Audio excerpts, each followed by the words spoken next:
What's up, Doc? Hey, it is National Bugs Bunny Day. No joke, it is National Bugs Bunny Day.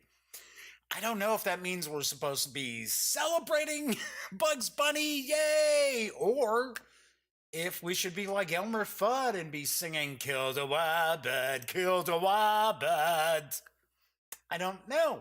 But there is one thing that I do know for sure, and that is the Daily Dope is in the air.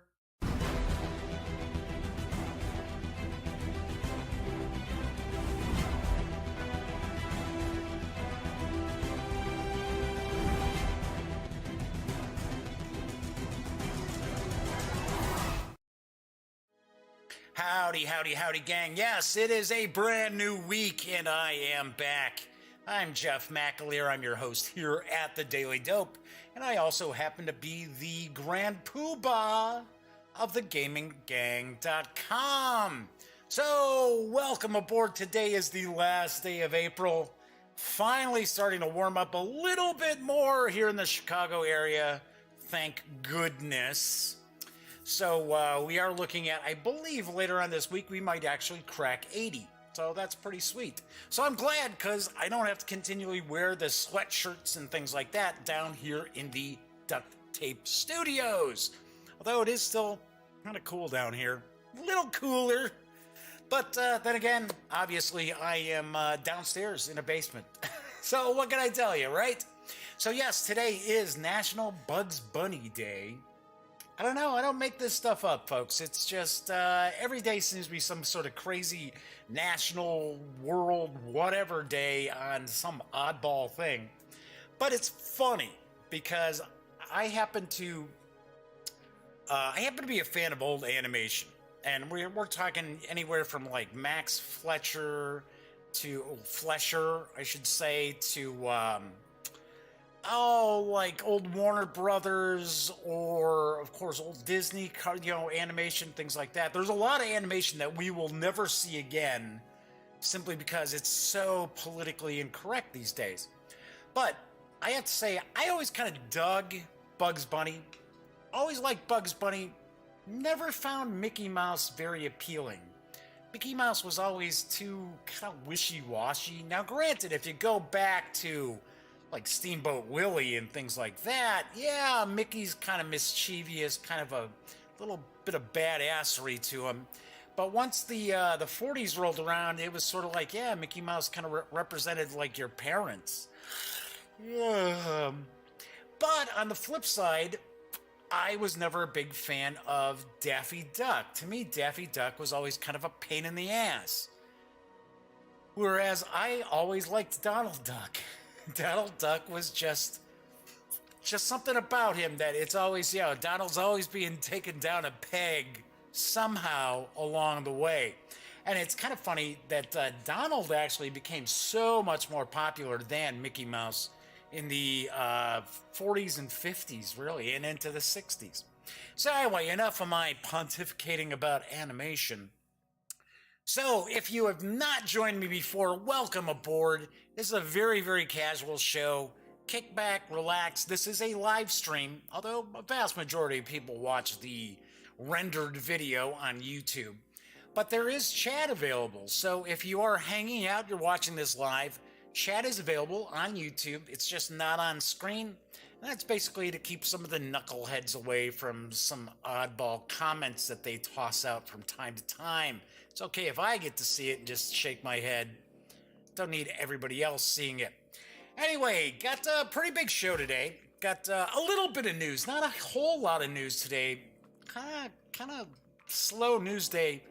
And once again, I don't want to bring a bunch of Kickstarter news your way on stuff that I'm like, whatever. ICV2 tends to sit there and they're very disingenuous with their news pieces. They're always like, oh, this game's coming in July or August or early 2019. And you click on the article and it's basically just, oh, this is on Kickstarter right now. And it hasn't even funded. It's like, okay, so how is this actually coming in whenever, right? Doesn't it have to fund first? I don't pull that bullshit. Sorry, I just don't. Excuse my French. To me, that's BS. That's very, very disingenuous. Hello, Pinky. Yes, both kitties are downstairs with me today, so looks like Smokey is taking a nap again. But it seems like Pinky might be floating around, so we probably will hear her complaining, right?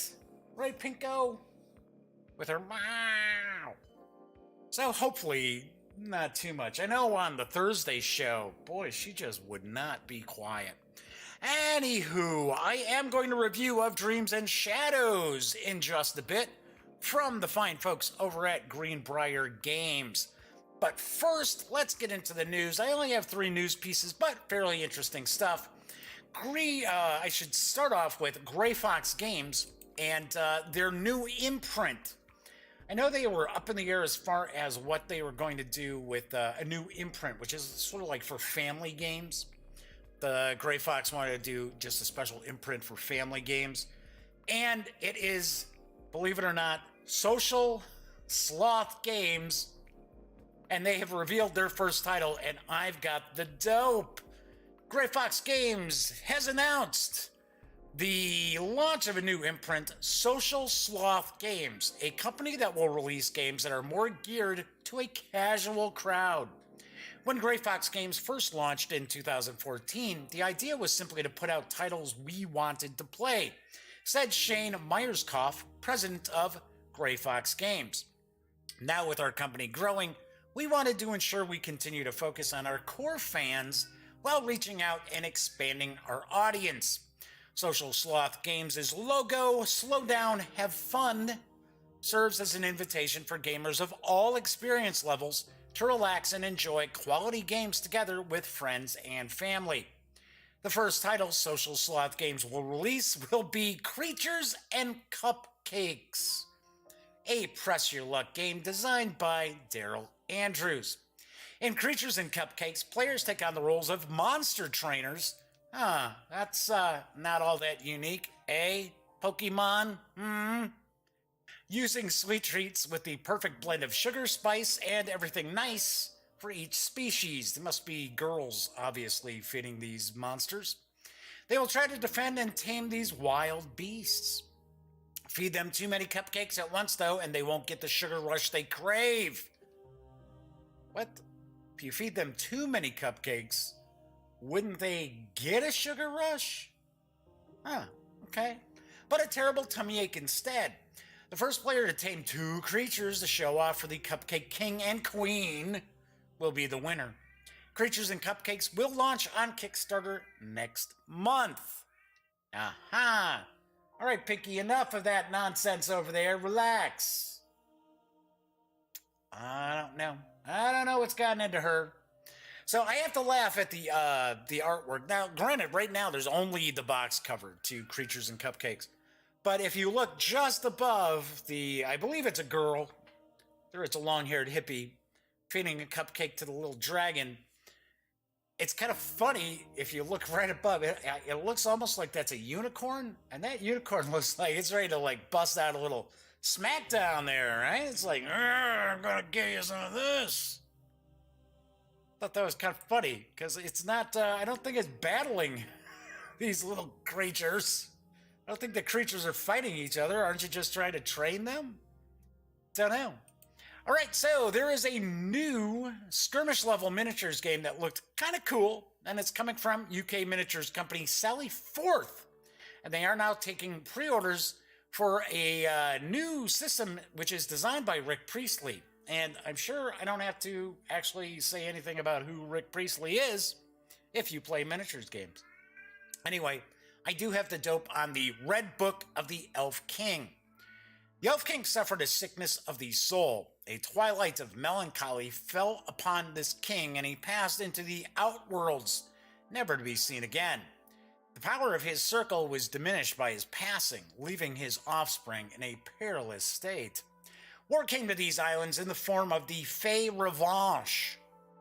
A reign of terror swept the land, decimating the already dwindling Fey of Yas. Don't know if I pronounced that right or not. But anyway, so the elves, right? Anywho, The war is one born from panic without reason, is self-defeating, and will eventually lead to the devastation of all. Welcome to the Fey Revanche. Welcome to the fall of all. The Red Book of the Elf King game rules allow us to fight battles between powerful elven thanes, lords of the circles of the Fey kingdoms of Yachts, fell warriors, and creatures of sorcerous might.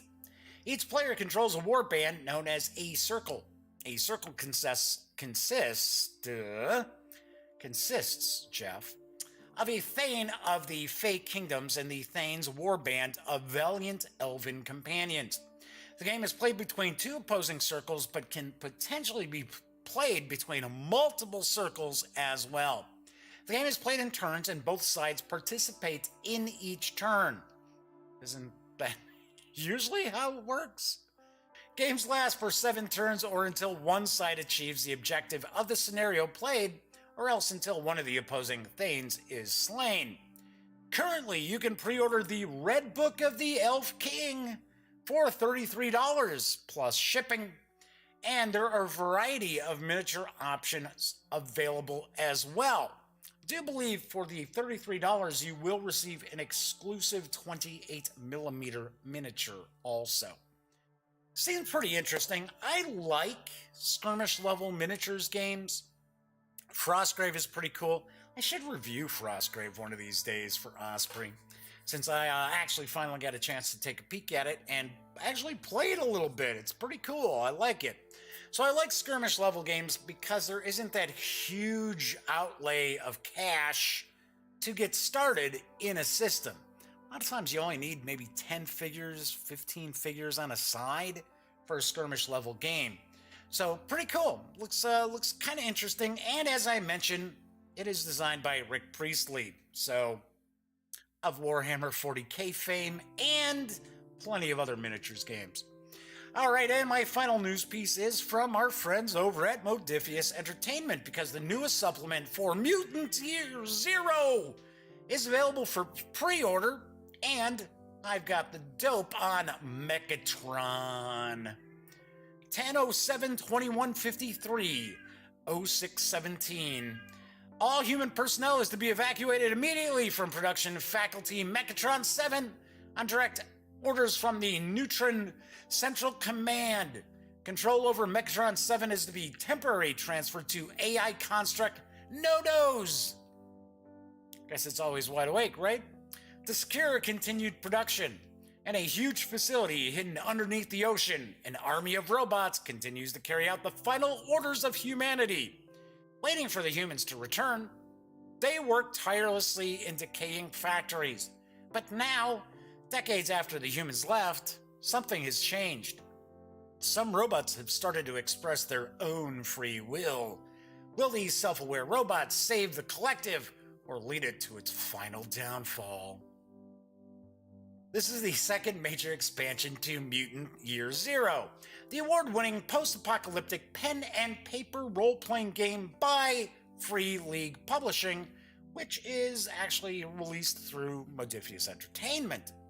Mutant Megatron tells the origin story of the robots and introduces them into the dawn world of Mutant Year Zero. Some of the contents include new rules for creating and playing robots, a unique system that lets you build your machine character part by part, and the book includes all the rules you need to play. Also includes a detailed description of Megatron 7, the huge underground robot hive, including a beautiful full-color map. The complete campaign Ghost in the Machine, not Ghost in the Shell, folks, Ghost in the Machine, and I'm not talking about the Police album either. Wasn't it Ghost in the Machine? Anyway, complete campaign is puts the player characters in the middle of a conflict threatening the future of the entire robot hive. My gosh, Pinky, that is the fastest I have ever seen you move. There we go. I was like, wait, you're quiet for a second? Pinky, why don't you come over by me? Knucklehead, I'll at least pet you. You'll never see her on camera. Ever. She will not get on my lap. Anyway, all right, enough. I swear I'm going to have to get up and I'm going to go over there and I'm going to smack you around. All right. Not that I would never do that. I would never do that to an animal. Anyway, the supplement also includes an overview of how the robots can adapt to life in the zone and join the human mutants of Mutants Year Zero. You can pre-order the print edition of Mutant Year Zero Mechatron for $48.99, which includes the PDF as well. Oh, that's a little pricey in my opinion. It's hardcover, but still, I don't know. I don't have a page count, so, if it's 300 and some pages, maybe then that's, that should be all right. Anyway, the book is expected to ship in June. I'll be the first to admit I know absolutely nothing about Mutant Year Zero except for a little bit about the setting. But, it's kind of funny because for some strange reason, I've always thought that it has something to do with Mutant Chronicles, but I don't think it does. I don't think it's really associated with Mutant Chronicles at all. Don't know. Have no idea. But I've heard it's pretty cool. If you're into that whole post-apocalyptic setting where really I don't think there's any really normal humans effectively left. I thought for the most part the big focus is on mutated animal characters. So once again, I'm not positive. Anyway, so that is the news for the day. Pretty quick on the news. Even taking some time out to tell Pinky to quiet down. Yep, just rambling along. So, I am going to get into the review of Dreams and Shadows in just a few moments. Just want to kind of give you a heads up on what's been cooking. So there was no show on Friday because I did have a doctor's appointment. Because if you are not a regular follower of the Daily Dope or visitor to the gaminggang.com, probably don't know I had a near fatal heart attack back on March 15th. So about a month and a half ago. And I had to go in for an appointment because they had put one stent in my ticker and they want to do a second stent. So, so still haven't decided when they're going to do it, though. That was kind of weird. So I will probably maybe find out next couple of weeks. I was hoping to have it all done before convention season starts rocking out, but we shall find out. So anyway, that's why there was no show. And thanks so much for the folks who are emailing with well wishes, get well. I'm okay. I'm doing all right. Health-wise, I'm doing way better than I was before I had the heart attack, so that's cool. So anyway, so that's what's cooking. Also wanted to mention, I'm going to discuss a little bit more about the crowdfunding project that's going to launch to kind of keep not only the Daily Dope around, but probably more importantly, the Gaming Gang around. Because I am getting shellacked with bills. So it's kind of like the Gaming Gang and everything else operates on a very shoestring budget to start with. And when I say shoestring, I mean makes the shoestring look like cable holding up the Brooklyn Bridge. So these medical bills coming in pretty much could spell the end of the Gaming Gang. So I'm going to do a crowdfunding project. It's not going to be crazy. I am not sitting there. I'm not like, oh yeah, I want to pull in a percentage of Dice Tower Kickstarter funds, anything like that. And the reality is, if you followed the Gaming Gang for the 8 years it's been around, I don't sit there, looking to score cash through Kickstarters and crowdfunding and things like that. So I will have some more details on that probably a little later on this week. It is going to launch on May 15th. So if you're wondering what's cooking for the rest of the week on the show, let me tell you. So I have got, oh, damn. I'm going to have to pull some stuff over here. So, which will give me a chance to chase after you, Pinko. It's a live show. What can you do? Oh, she hears something upstairs. She might be heading up the stairs. Just kind of hang out. That'll quiet her down. All right, so I was going to show off some stuff that arrived in the mail. So anyway, so tomorrow I am going to review Reanimator the board game from Dynamite Entertainment and Lynn Vander Studios. So this is a little bit different. So I know there were some folks who have been eagerly awaiting my review, so I will be doing that tomorrow. Then, on Wednesday, for Wargame Wednesday, I actually had a chance to finally get a couple of games of Pendragon in. So I'm going to review Pendragon, The Fall of Roman Britain, from the good folks over at GMT Games. So that's going to be on the Wednesday show. Tuesday? Why was I going to say Tuesday? Wake up, Jeff. Come on, get with it. Get with it, Jeff. Then on Thursday, I am going to review the core rulebook for Torg Eternity from Ulysses North America. So that will be on Thursday, because if you watch The Daily Dope, you know I love to do RPG stuff on Thursdays. And I have loads of RPG stuff in the pipeline. So I also want to show off. I gotta go grab it. Gotta go over here and grab them. So, there we go. All right. So anyway, so today I'm reviewing a GreenBrier game title, right? So Friday, I get a box from GreenBrier Games, and it was I didn't recognize Jeff Garcia right off the bat. I was like, what is this from? Kind of like, there are some things that I'm expecting, to arrive, and this box wasn't one of them, right? So I'm like, what's going on here? Who's that? Not thinking, right? Didn't click. Oh, yeah, it's GreenBrier Games sending me some stuff. So anyway, so I've got Barbarian Battlegrounds, which is kind of like a family title, which I guess if your family likes battling bears. I do not know if this is coming to Kickstarter. I have an impression this might be a game that's coming to Kickstarter for GreenBrier, because there's no shrink wrap.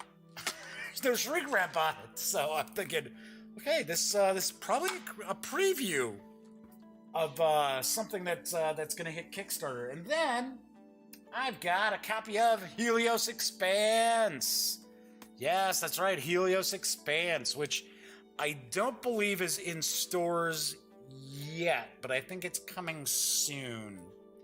I think it might be like late May, early June, because usually when GreenBrier Games sends me stuff, it's usually before it hits stores.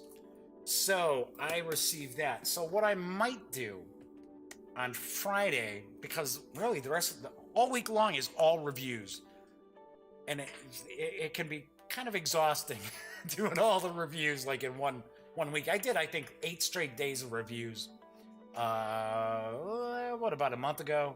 And I was like, oh my gosh, I am like so burned out.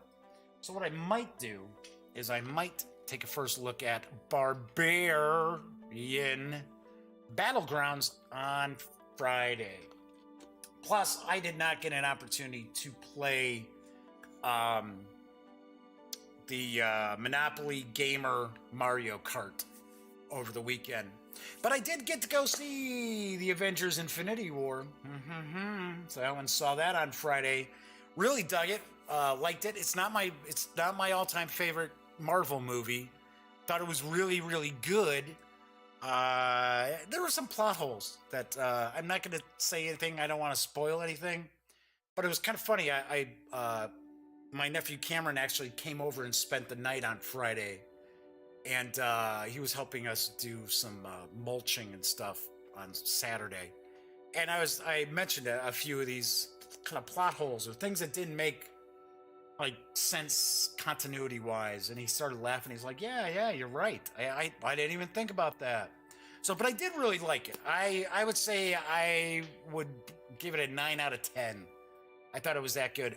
To me, Captain America Civil War is still probably my favorite. I would say that is probably right up there. Or, the second Captain America. I'm a Captain America guy. What can I tell you? I actually went to the theater wearing a Captain America t-shirt.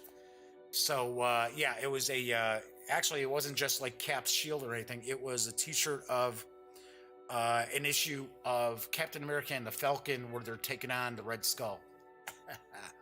All right, so anyway, I am going to review Of Dreams and Shadows from GreenBrier Games. This was a game that was originally self-published by designer Gordon Alford. I believe that is the correct pronunciation. What am I turning into, a mush mouth today?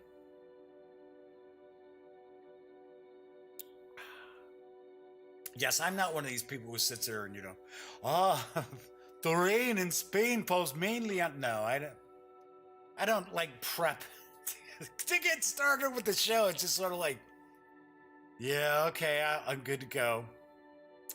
Anyway, it's designed by Gordon Alford, I believe is how it's pronounced, with art by Simon Buckroyd, Matt Forsyth, and Stephen Priestman. Taking a guess on that last name there.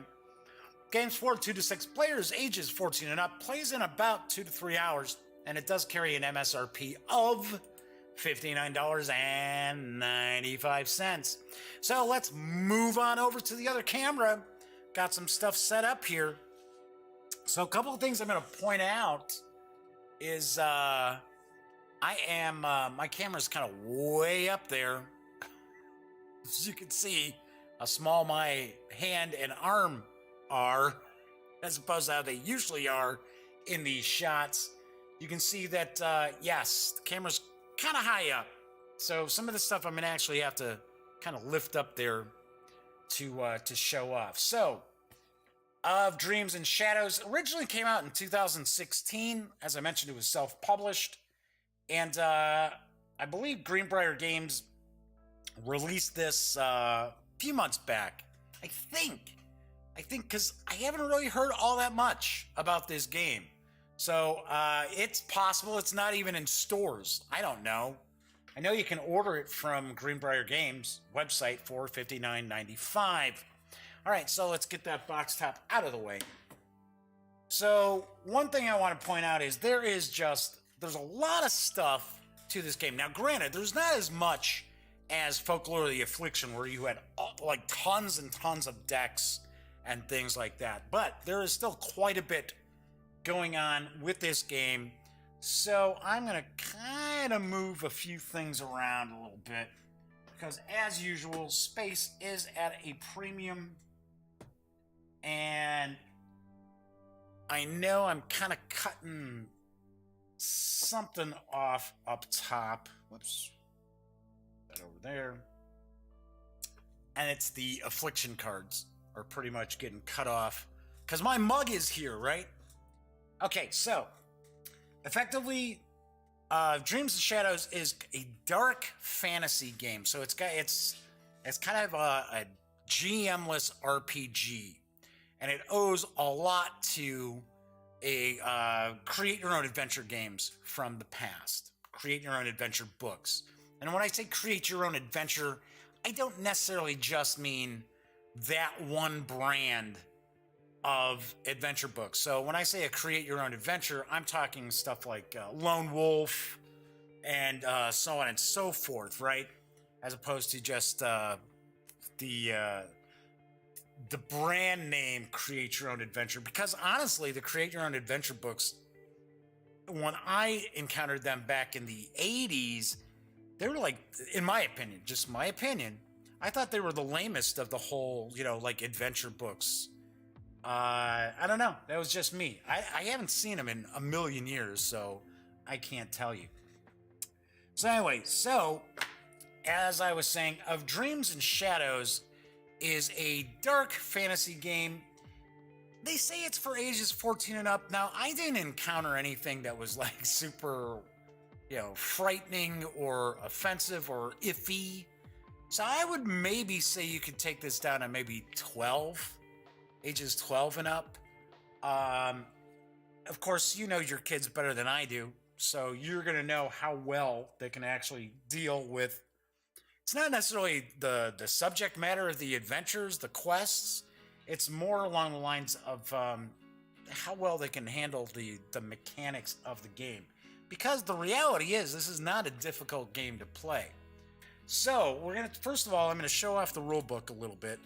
And as I mentioned, it is not a really in-depth experience playing the game. In fact, if you look as we go through these rules here, you're going to see there's really more devoted to the game components, right? So we've got this talking about the game components there, talking about setting up the game. Once again, mainly focused on the components. Got an overview of gameplay. Once again, now it's showing us, okay, so this is how you're going to set it up. This is how you set the game up. Now, I have to point out, because space is at a premium, that is not how I've got this set up. It's going to talk about how to play, right? So, okay, how to play. 1, 2, 3, 4... 5, 6, 7 pages of rules effectively, and one of the pages is really just a couple of paragraphs and an image. Then there's some FAQs, we got a little bit of an index, and that is pretty much the rule book in a nutshell. Now, I want to point out, this is a revised rule book. Still not as intuitive as I would like to see. There's some things you gotta dig around to find, and it's mainly has to do with kind of the tokens and certain aspects of how this game plays. And I'm not gonna actually go through. Oh, okay, so this is the whole turn, and this is not a how to play. This is not a playthrough. I know a lot of times when I'm doing a review and I'm talking about different stuff, and this is all just off the cuff, right? I'm obviously not reading from a teleprompter like I do for the news. There are times where I get a rule wrong. Okay, well, let me point out, this is not a how to play. So if I accidentally get a rule wrong or misstate a rule, it's not, something where it's like, oh, well, this guy doesn't know what the hell he's talking about. Let me correct him, and go through write a couple of paragraphs talking about how I was wrong about some aspect of the game. It'd be one thing if I'm sitting here, going to spend 2 hours playing through this and I keep doing something wrong. But anyway, also I don't want to do like a playthrough because I don't want to, ruin some of the surprises of the game. Because I did mention that this does owe a lot to the old create your own adventure games, and I will show a few things off, but I'm not going to show off a ton of different things. All right, so we got the rule book there, so that's the rule book, and then where did I toss that? Of course, it's buried under all this stuff that I grabbed. Come on.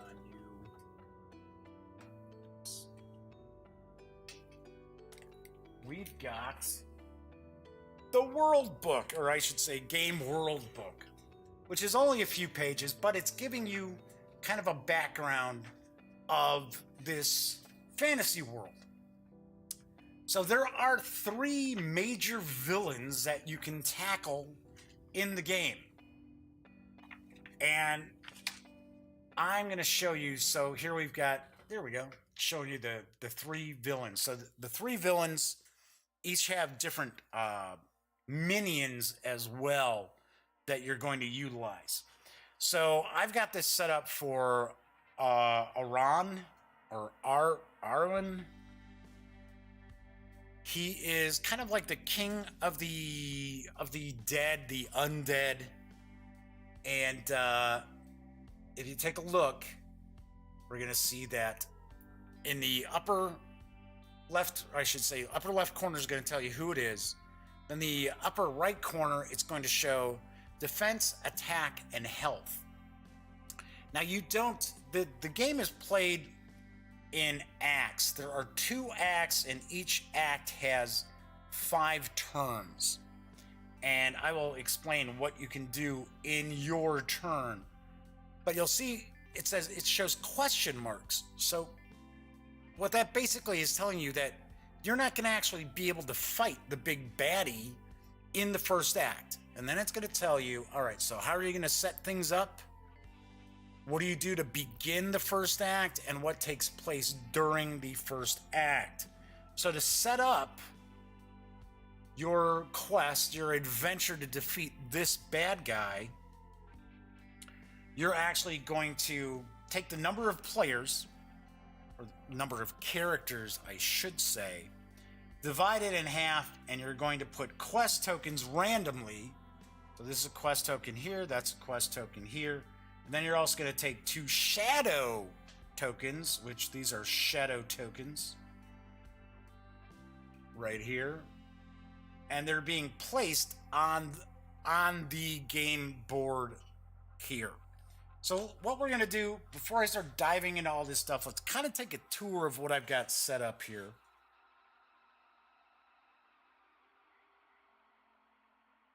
Pinky enough, what is with you today? You were like this the other day too.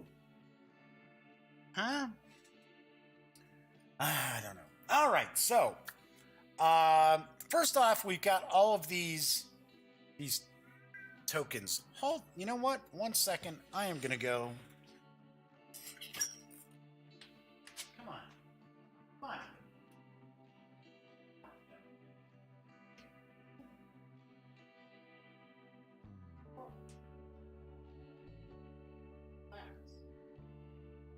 Relax, kid. Okay. All right. That's different. That's unusual. I, normally don't have to jump off camera.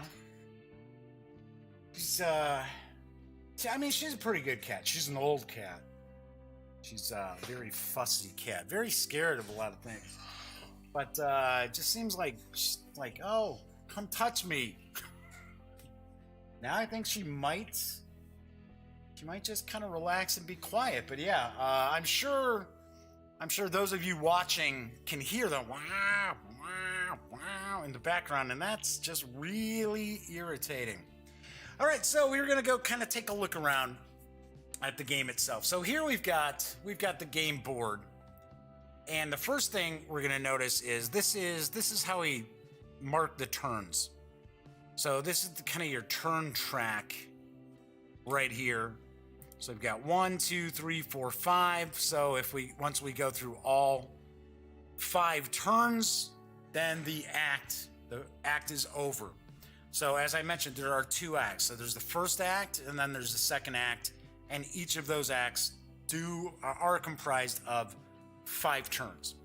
Where effectively each of the characters is going to get a chance to do stuff in their turn, which I will get to in just a couple moments. So we've got these green circles are the wilds, these blue circles are the realms, so they're kind of like towns. We've got these red circles right here, which are the hollows, so that's kind of like the underground. And we also have these yellow, which are capitals. So as we see here, this is the capital of Albion. Now, we also have down here a tracker. So we've got a tracker for health and a tracker for willpower. If your character reaches 0 on either health or willpower, they will die. They are removed from the game. Interestingly enough, there are 8 characters in the game. Game is forward 2 to 6 players. If one of the characters dies, or I should say, if a character dies in Act 1, that player can replace that defeated the hero with a new hero. So effectively, if you were playing with 6 players, you could lose 2 heroes in the first act and replace them with the 2 remaining heroes. Now that changes in the second act. If a hero dies in the second act, that's it. They're gone. But always remember, 0 health means the hero dies. 0 willpower, the hero dies as well.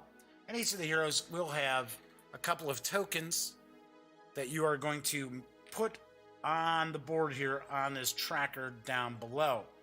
Now I do have part of the map kind of covered up with some of these decks, because there's really nothing on the map here that you really need to see. So you need to see that little corner here?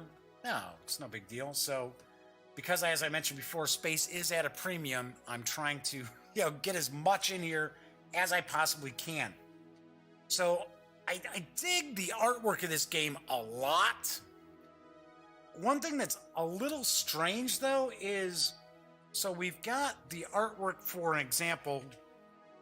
This is one of the heroes here, and I'll explain the hero cards in just a little bit. But we've got kind of this specific sort of art style for the characters, for the creatures, for your heroes, I should say, for your champions to be officially correct. And then for an example, the various foes, various minions of the big baddie.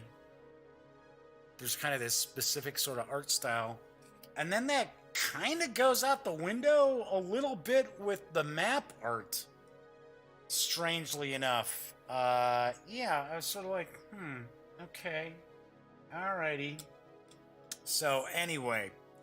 But we have a lot of these standees. These are all standees here. I do not have them sitting in bases at the moment, simply because it would be a little difficult to kind of see.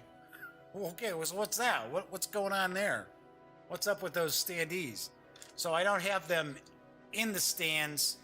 Plus, one of the things that I'm not a huge fan of with this board is a lot of wasted space. There's just tons of, and I get it, yes, it's the artwork. The artwork looks cool. Yeah, I get the cartography or whatever. I think it's pretty nice. But when you start getting up into these areas up here, it's a really tight squeeze. So and a lot of times you have a lot of things going on. You'll have a bunch of different, foes, and then you've got your characters, stuff like that. What I would have liked to have seen with some of this just completely wasted space is maybe kind of a transparent box where you could have had like almost a semi-transparent line with the box. You could put your standees and everything in that box. Because a lot of times they'll be like, okay, so let's say those characters are there. Well, you can't really see. Oh, it's Forest, it's the Wilds number 3. When you got things like this. And then, you start piling all these standees in there. It's like, okay, so where are they? Are they here? Are they there? What's going on? So didn't care for that all that much. Especially the way everything's like jam-packed up here, and then there's all this openness down here. It's kind of odd. So I'm not using the standees for the various different characters and foes, simply because it's much easier for you to see. And the reality is, it kind of doesn't get as cluttered when you've got them laying down. Because then you can kind of, like, if you've got bad guys, you can kind of stack the bad guys a little bit. Show, oh, okay, so there's 2 undead hordes there. Anyway, just kind of a little, I don't know, little ding. I'm kind of got to give the game. All right, so anyway, so as we go around, we've got, as I mentioned before, I was kind of hiding. This is an affliction deck. So at various different times, your heroes can receive afflictions. And it's kind of funny because it's like, hey, didn't GreenBrier Games do Folklore of the Affliction? Yeah. Okay, so, but still a little bit different. So it could be different stuff. They could be wounded, they could have madness, they could be possessed. So kind of cool. Throws in some wrinkles as far as what could happen. Then we've got an event deck. So an event deck, the player characters are going to draw an event each turn, each of their turns in the first act of the adventure. Then along the side, you're going to actually deal out 5 different cards, which are resource cards. So it's kind of like equipment, spells, different stuff like that. And this is kind of, it's called the hand, but in reality, it's sort of the market. So these are cards that are available to be purchased by the heroes every turn. So you're going to have 5 different ones. So you could have weapons, you could have armor. I'm going to tell you exactly what this will do if a character possesses it. So we've got a spell. So you got spells, so there's healing spell there. And then we've got combat feats, which are kind of cool too. So it's important to keep in mind that, for an example, like spells with your heroes, not every champion can utilize spells. So you have to keep in mind, you're going to take a look here. It's going to tell you, so for an example, I've just got 4 characters out here that I'm utilizing. So if you look at Tamlin, right at the bottom here, it's going to tell you, oh, okay, so he's spirit touched. So if you're spirit touched, that means you can use magic. Character like Freya cannot. Freya's more kind of a fighter sort of character, so she may not use magic. So might as well just look at Freya's character here. So you're going to see health and willpower. So each of the characters, each of the champions are going to have health as well as willpower, and that's where you're going to use their counters, their tokens, to track on here. And it's pretty funny because it's basically, they add up to 13. So Freya's health is 8, so that means her willpower is 5. Anton, 7, 6, and so on. That's why it's kind of funny how we see these are, whoops, should be like that, right? How these kind of go, and she's on top here, she's all the way down on the bottom here. Celine's on top here, but all the way in the bottom there. So then you're going to see their various different attributes. And so we've got might, agility, insight, awareness, persuasion, and resolve. And you'll be like, whoa, wait a second. So that's a 2, that's a 3. That doesn't seem very high. Well, the one thing that you're going to do whenever you're called to resolve something that utilizes one of these attributes is you're going to actually roll a 6-sided die and then add that to that character's their attribute, I should say. So I've got Freya, Anton, Tamlin, and Celine. So it's going to tell you, okay, so what's their affiliation? All right, so their affiliation really just says, okay, so she's a Valkyrie. So she's a Valkyrie champion. We got starting locations. So it says the tier capital. So what you look for is you're looking for the yellow over here. So, all right, right there, there's tier, there's the capital, so that's where she would be. And I'm just laying it down so it doesn't block out what that is. So it's going to tell you, okay, so her starting resources. Well, her starting resources, she gets gold. Then it's going to tell you, okay, so Raider, for all tests in combat, roll an extra die and choose the highest result. Oh, wow, that's pretty cool, right? So we know she's pretty badass. She's a badass fighter. So in combat, she's not going to roll 1 die and add her might to it. She's going to roll 2 dice and choose the best die, the highest die roll, and add that. Then it says special ability or special action. Gain 2 travel actions, but lose 2... Hang on, calm down. 2 health. So she can actually get 2 travel actions if she spends 2 of her health. So it's like she's really pushing herself to, cross the countryside, what have you. So you've got the various different characters.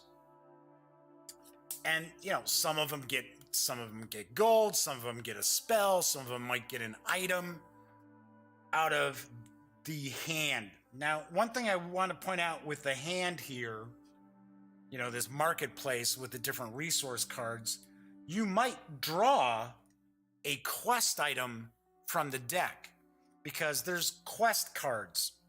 So we've got quest cards. So if you get a quest card and it goes into the market, the hand here, the players can't get that card unless they complete that quest. And sometimes you may not run across the quest for that item that's in there. All right, so we've got the characters here. Then we've got some other different tokens. These are kind of like hit tokens. So we got 1 or 2 on here, a 1 or a 2. These are utilized when you're battling foes. Then we got boon counters, which players can earn these, which will actually give them bonuses. We've got we've got quest tokens and shadow tokens. And if you look at the back, you're going to see that we'll have different locations and a number. So what you'll have to do is a lot of times you do random stuff. So if you're randomly taking a shadow token, you would just grab one. And okay, so it's supposed to be placed randomly. Okay, where's it going? Oh, all right. So it's going to realm 6. So it'd say, oh, it's going to realm 6. There you go. Boom. You would just put it right there, or you put it like near it so you can still tell what it is rather than covering it up. So that's kind of those right there. I already showed you the Big Baddie card. Big Baddie also gets a standee. Then we get a quest deck. So depending on which quest, which bad guy you're taking on, you will take the quest deck of these big cards. These cards are really large. These are the same size as the champion cards. In fact, these quest cards are really large too, which I think it's kind of cool. I like that they're big. Only problem is you can't sleeve them. You can sleeve the smaller cards like this, like the foes and the resources and the events and the afflictions, but lots of luck finding something to sleeve that. So you want to be a little bit careful with these. So what'll happen is these are quests, and these are actually part of the Big Baddie, right? So this is the Big Baddie story, right? This is the Undead King story. And it took us a second to figure out, well, how the hell do you find out what cards go with what bad guy? And it's this. See how it's kind of like skulls? We didn't notice that right away. So it's kind of like, what the hell? Do you have to go through all these quests? What's going on? All right, so you've got that. So that is pretty much what we're looking at as far as how you're going to set this game up. Now, there are, as I mentioned before, you got the 2 other big bads. And then each story, each one of these villains is either going to have story-ending defeat or story-ending victory. So as I mentioned before, this has a real choose-your-own-adventure vibe to it. So what you end up doing... Actually, you know what? Let me grab a sip here. So pretty much, you're going to begin each turn by determining who has the initiative. And what you're going to look at is you're going to look at the agility, and whoever's got the highest agility is going to go first. So if there's a tie, then the players kind of decide who's going to go first. Well, in this situation, all four of these characters all have the same agility. This is a cooperative game, though, so it's not as if you want to be sitting there, be like, oh, no, I gotta go first. Oh, I gotta go first. So if you really wanted to, you could do the thing where you roll the die, you add the agility, high score goes first, and so on and so forth around the table.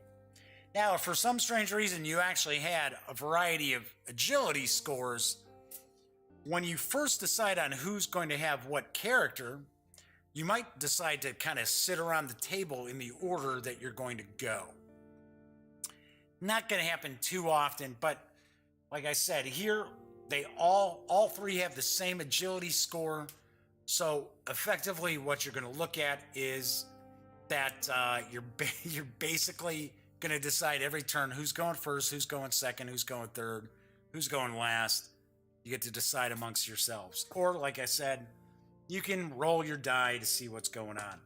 So the way this game started off here is that we've got 2 shadow tokens, we've got 2 quest tokens, and we've got some undead who are like our first foes that we're going to fight.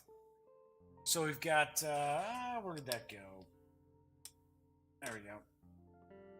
So we got undead here in the Hollows 5, and then we've got undead here in Hollows 3, because those are where our shadow tokens are. Now we've got these quest tokens. This is something that I thought could have been explained a lot better, because it's sort of like okay, so we get these quest tokens, and it says, oh, all right, so anytime a champion gains a quest token by completing that quest card, right? So they have to go to where this quest token is. You're going to randomly generate a new quest, and the players are going to have to tackle that, right? So they're going to have to take care of that quest token.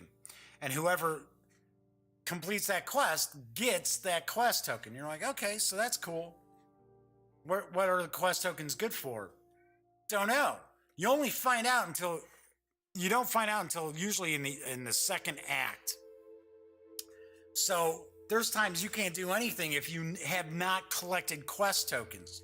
So to kind of give you an idea, in the second act, which is supposed to be kind of a surprise, that's why this has the villain has the question marks along the side here, right? For okay, what, defense, attack, and health. Oh, you don't know because he hasn't come out yet.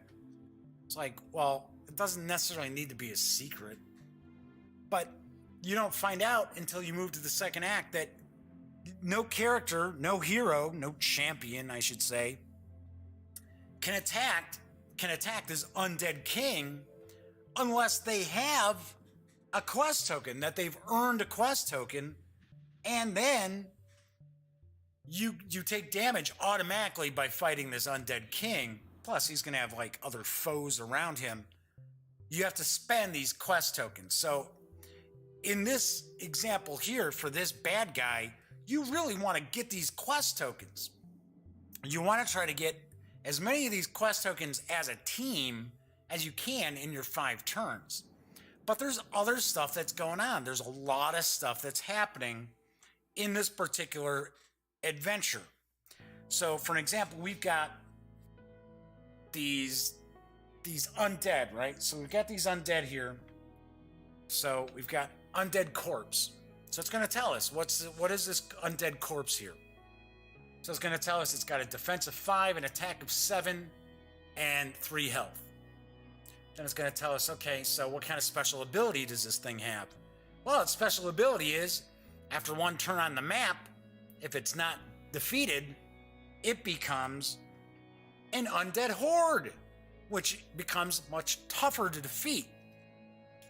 So for an example, early on, you're probably going to want to get your heroes over to start taking care of these undead corpses, because they will become tougher after that turn. Now what happens too is each of these foes is going to start moving closer to a capital if you have not defeated them. And of course there's going to be more creatures, more bad guys, more minions are going to come out on the board as you're playing along. So you really have to juggle a lot of different things. You're juggling, okay, so we want to get these quest tokens so that we can fight the big bad and be able to, possibly save ourselves some health while doing it in the second act. And we want to defeat these foes, because if they reach a capital, each character is going to lose one willpower. And willpower is really important. Not only does willpower keep you alive, willpower helps you do things too. And you can lose willpower from different things, different events, different quests, and so on and so forth. So you got to try to, manage your health and your willpower. So you're looking to do that. You're also looking to try to get some of these resources here to make you tougher, because if you don't get resources and you move on to Act 2, where you got to fight the big baddie and his minions who are surrounding him, you're going to be screwed if you haven't buffed up the champions. So there's a lot going on. There's a lot of juggling that you're going to do. Thankfully, you're going to have a lot going on each of your turns. So you're going to get the ability to do 3 things during your action phase. So remember I said, okay, so you got to find out who's going first by way of their initiative, right? By way of the agility.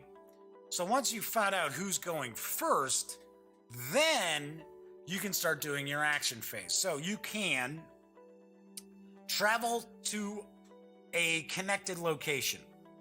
So let's say, for an example here, Tamlin, who is here in Realm 5, decides, okay, everybody decides, yeah, Tamlin's going first. Great, okay, Tamlin decides, okay, so I'm going to move to this location here. All right, so they get to move. That's one of their actions. They're going to get 3 different actions. So they can either travel, they can rest, which resting gets you 2 health back. You can acquire a resource card. So resource cards usually will cost you gold. Resource cards will sometimes require your champion to complete a test, to pass a test, which once again, that's where you're going to take one of the attributes, you're going to roll a die, add them together, and you need to better that number to be able to do it, to get it. You can invoke a spell. So if you have a spell card, so for an example, let's say somebody had the ability to use magic and they got this heal, they could invoke that spell. They can also give or take items from other players as long as they're in the same location.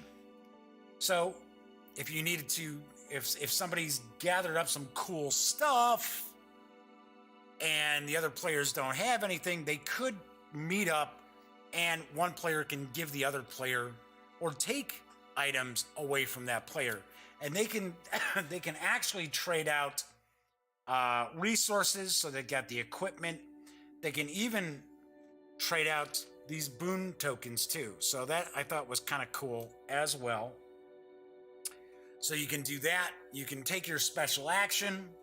The heroes usually have that special action, right? So Tamlin, his special action is gain a boon token.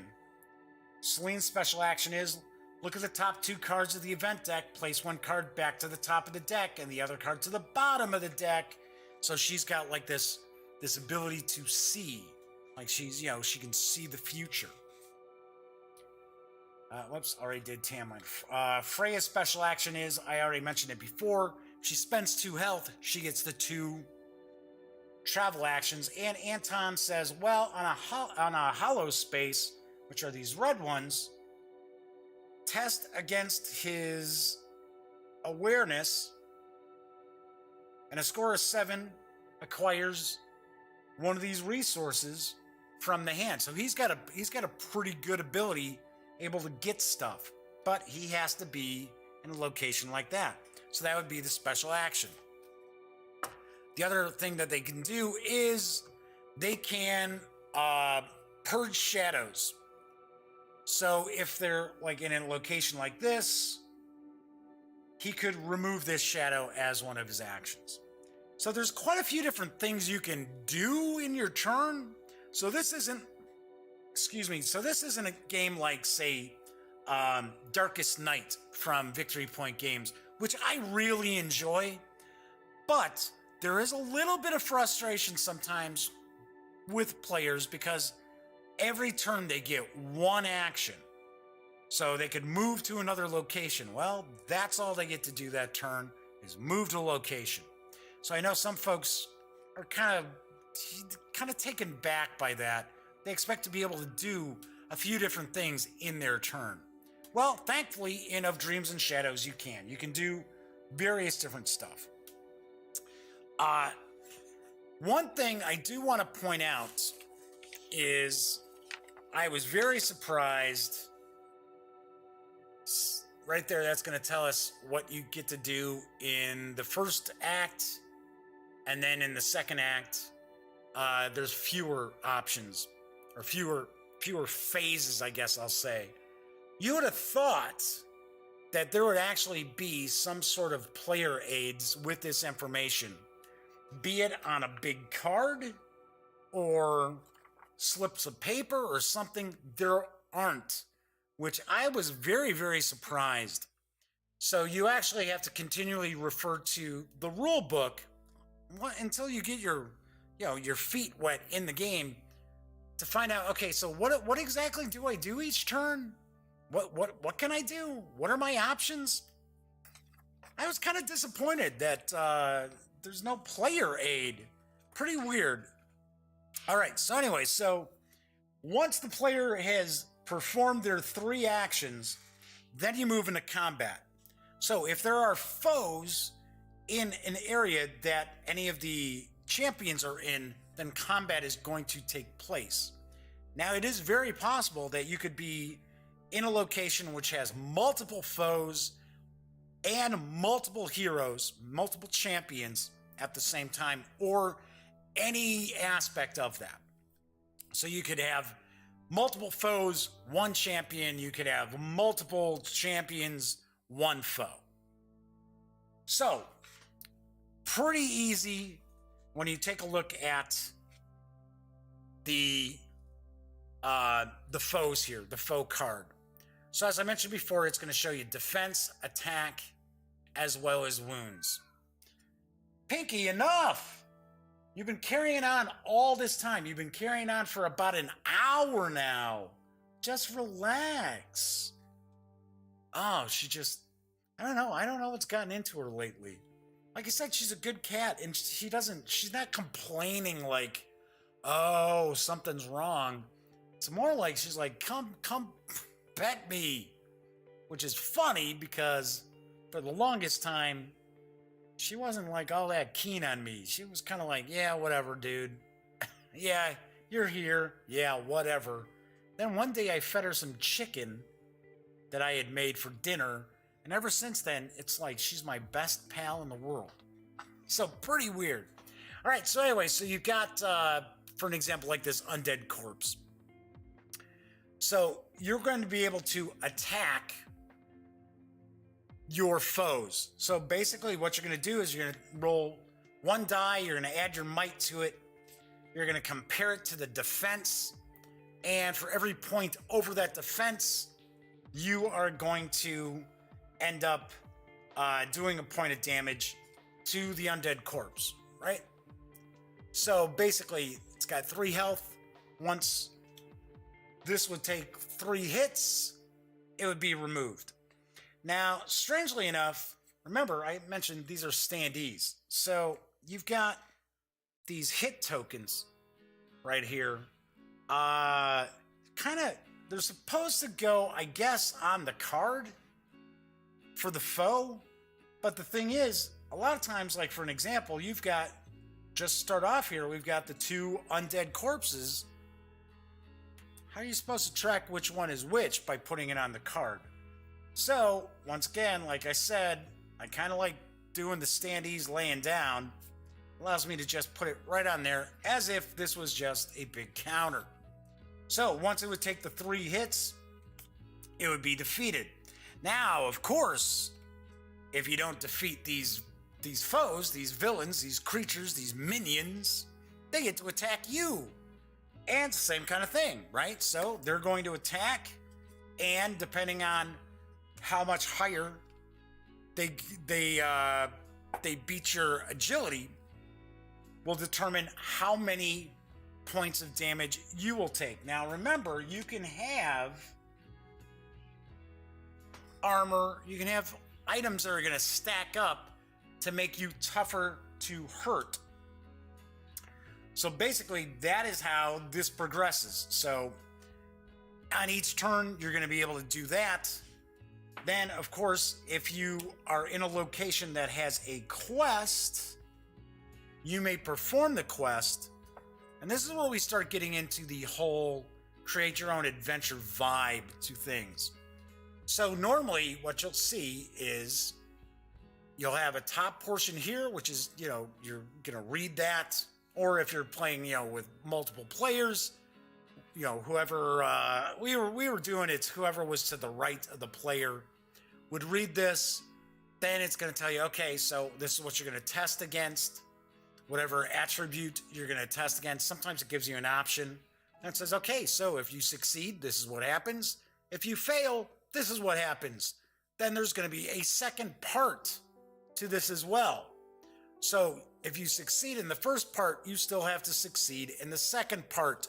And these are the quest events for the actual adventure. You also have scenario events for locations. So rather than having 2 parts, it's just 1 part. And these are not necessarily linked into the overall story. These are just kind of like side quests. So then you also have event cards. So at the end of every turn, you're going to actually do an event card too. So it's very possible, it's within the realm of possibility for a character, for one of the champions, to resolve a quest. Once they've done that, and maybe they've gone into combat, maybe they haven't gone into combat, then they draw a scenario card for the location that they're at. They resolve that. Then they take an event from the event card and resolve that. So there's a lot of story that starts taking place once the characters have done their actions and they've gone and they've done their combat. So these take place through the first act, through all 5 turns of the first act. Once you move to the second act, things will change. So once you move into the second act of the story, then you're going to flip over the big baddie card. And it will show, oh, okay, so here's his defense, his attack, his health. He's a tough character to bring down. You're probably not going to be able to take him down with just one hero. So it's going to say, okay, so beginning on Act 2, what happens? So beginning Act 2, the Undead King is going to randomly arrive at one of these hollow locations, but he's also going to have undead hordes with him as well. And a lot of times they'll say, okay, so depending on how many champions you have will determine how many like villains or shadow tokens, things like that, will be on the board. So it makes it weird if you have an odd number of players, because it never tells you, okay, do you round up, round down? So for an example, it says, okay, if you had 3 champions, it would say, okay, well, you're going to have half the number of champions in undead hordes. So if you had 3 champions, what do you got? 1.5 undead hordes? That doesn't work. So you want to always have an even number of champions in the game, be it 2, 4, or 6, in my opinion, to make life easier.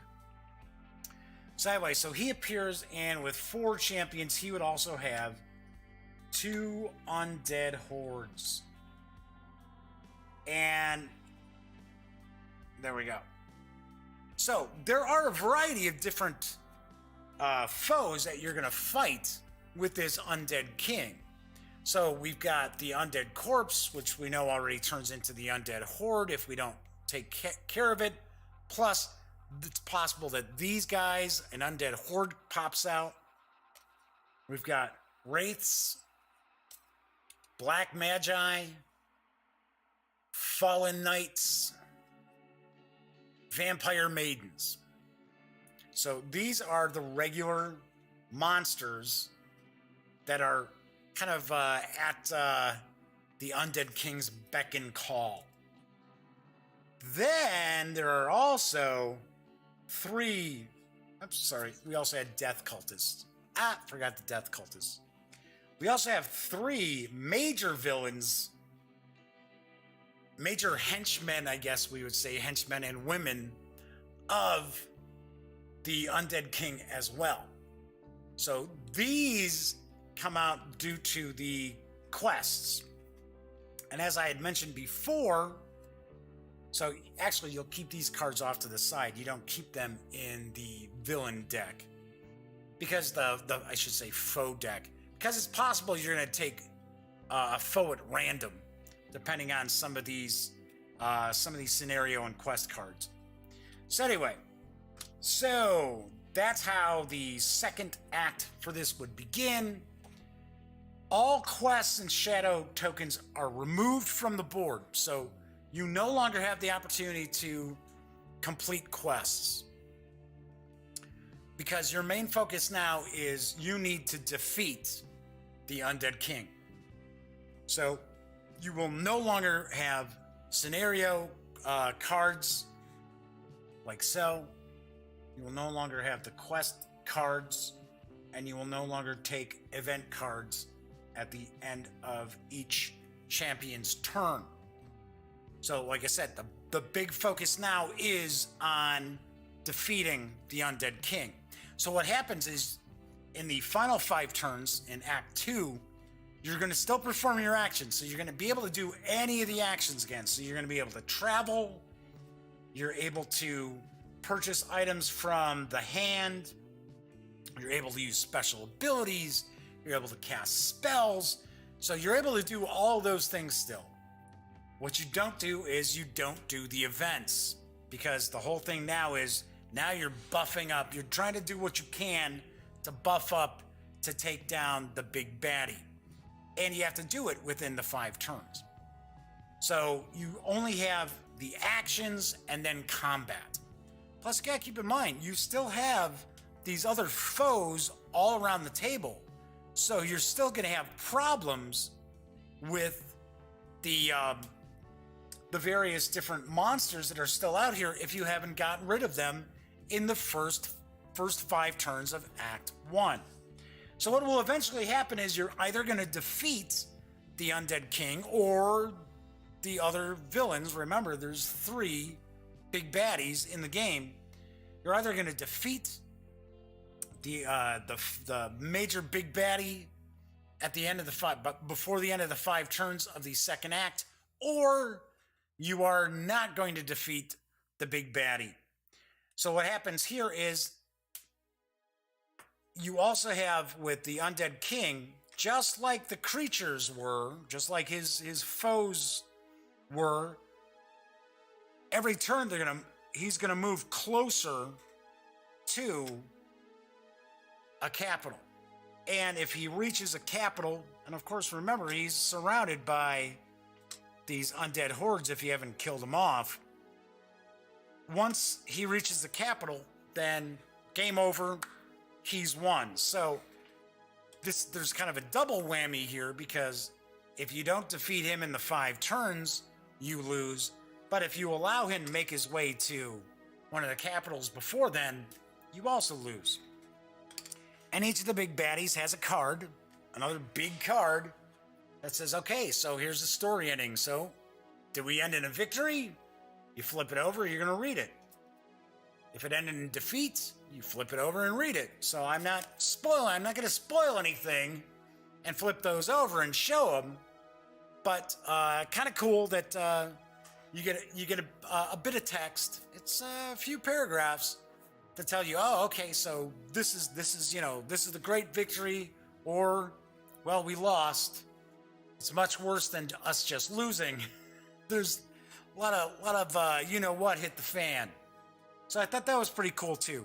So effectively, that is pretty much all you do throughout the game. Is you go around in the first act of the game. Your champions get to go out and they get to do their actions, move around the map, fight the various foes, and get some of that create your own adventure flavor through the various different events and scenario cards, as well as quest cards. Then once you've gone through those 5 turns, then you go to Act 2. And Act 2 is really focused on, okay, we need to take down the big bad.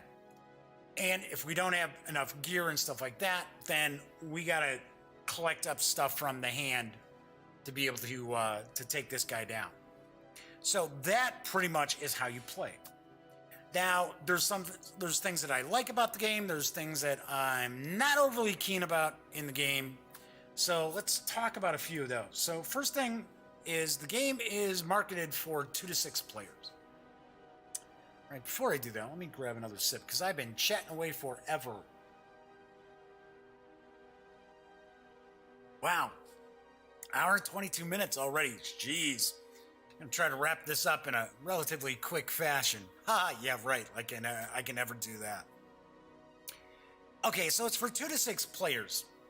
And I guess the main reason why it doesn't say for 1 to 6 players is because of these events. Because of the scenario events, the event deck, the quest events. Because it's supposed to have like a section where, okay, so one player is supposed to be reading this to the other player, so that they don't know what the success or failure could possibly be. I don't know. To me, that's kind of wonky. All you gotta do is, take a piece of paper or something and cover it so that, whatever. Take a napkin. I don't care. Take the napkin up and say, okay, well, all right, so do this, roll. All right, boom, success, failure. Here's my second part of it, whatever. So I think it's kind of goofy that it's not indicated that this game is easily solitaire without any problem whatsoever. Just like any other game where you're actually controlling a variety of characters throughout it, all you do, you can play it solitaire. Big deal, right?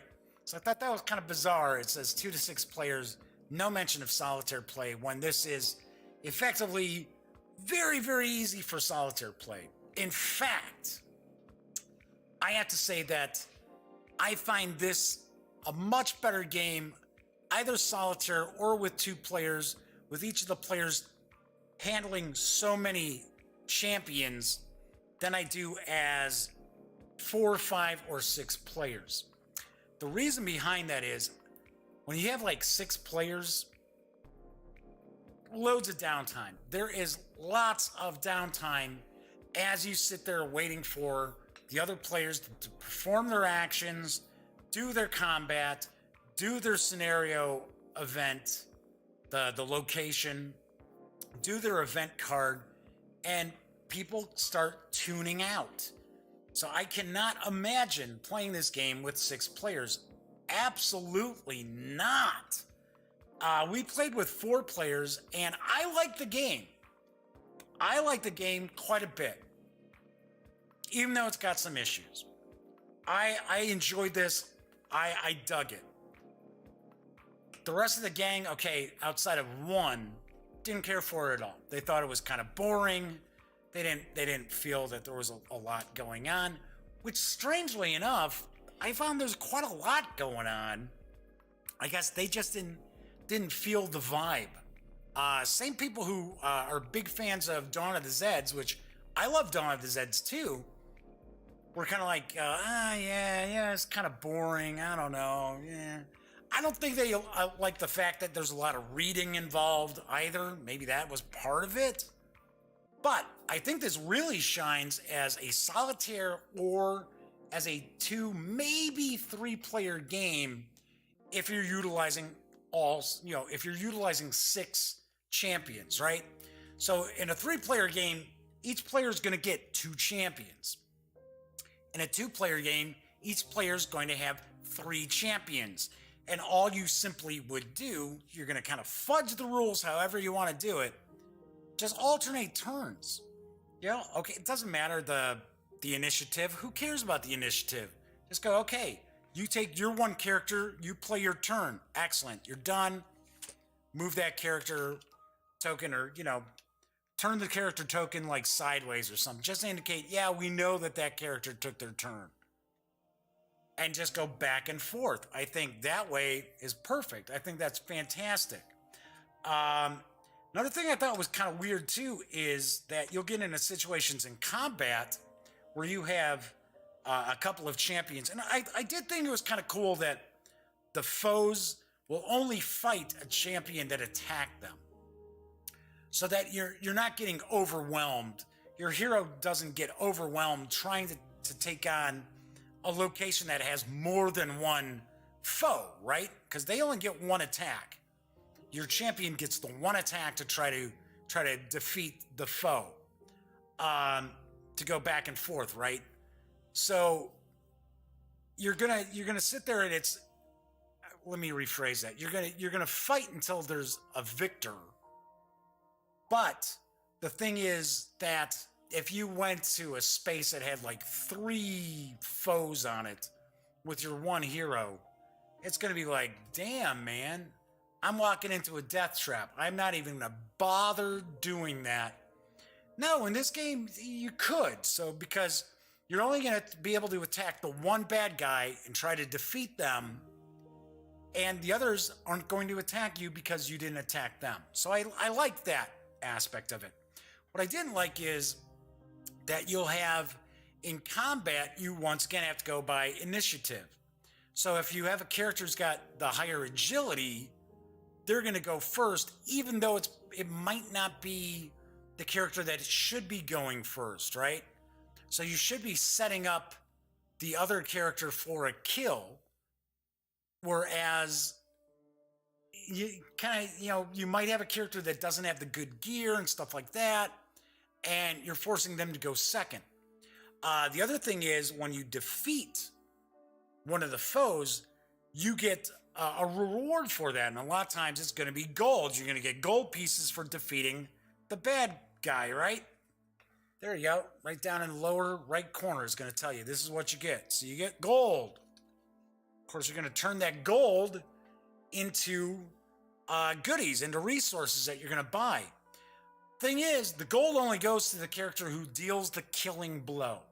So it is possible in a situation where, especially when you're playing with multiple players, you get into a routine where you got 2 champions that kind of are working together. One of the champions is the one that always deals the killing blow. Well, they're the one who's going to get the gold, and you don't want. What do you want to do? Waste an action trading gold to people all the time? So I kind of would think a little house rule would be attack in the order you want to attack in. Big deal. So what? So attack in the order. You know what? Doesn't have to be as far as initiative. Yeah, you use the agility for the various different tests against the attributes. But in combat, when you've got more than one character there, decide who's going to attack first. Don't necessarily have to use the initiative. So, as far as the game itself, I enjoy it. I had a good time playing this. Is it for everybody? Probably not. Like I said, there's a lot of reading to it. I think that kind of turned off part of the gang.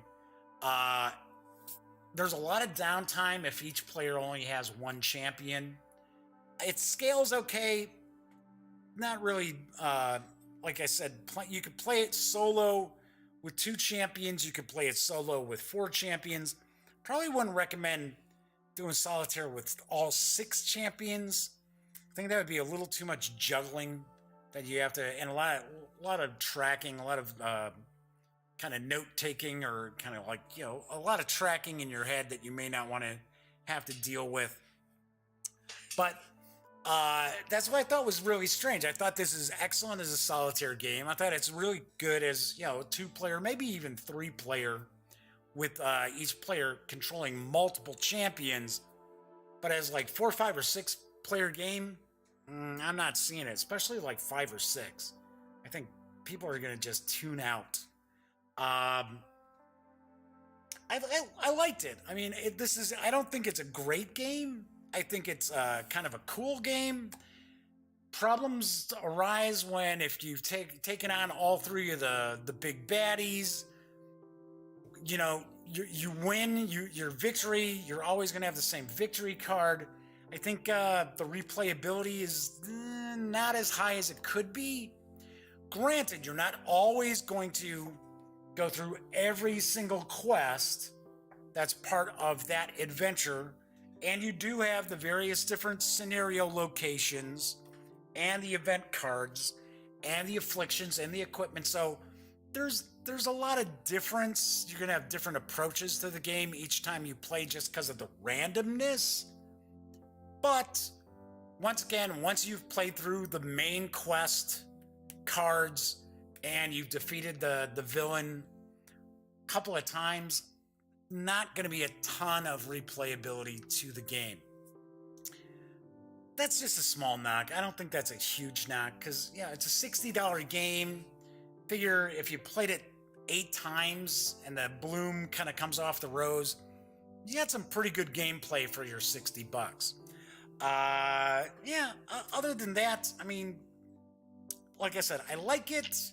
It's not fantastic. So, strangely enough, as a solitaire game, I would actually give this kind of like more like an 8 out of 10. Because I think as a solitaire game, it's pretty cool. I think the more players you add into it, the worse it'll become. Not like bad. It just will be the less excitement you'll have.